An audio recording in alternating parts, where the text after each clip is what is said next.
UAVS stock analysis and price predictions for Friday. Is Ageagle Aerial Systems a stock buy? Well, definitely this is something that I'll be covering in this quick one.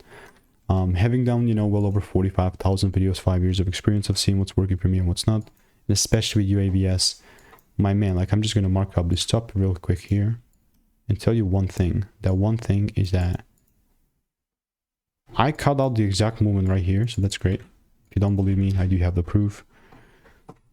Here it is, from 215 to like 270-ish delivered. And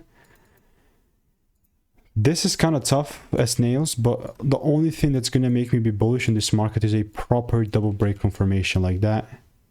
And if that doesn't quite happen, my man, I'm not buying. I'm telling you, right? Like UAVS, I've got a bunch of receipts with about 6 results there. There's like really nothing else that I'll be adding here, you know what I mean? So that's UAVS. Basically all I'm doing in the meantime is I'm just waiting for rules to be met. And if you want to stay tuned and get free money making emails and insights, click the first link in the description and I'll see you in the next one.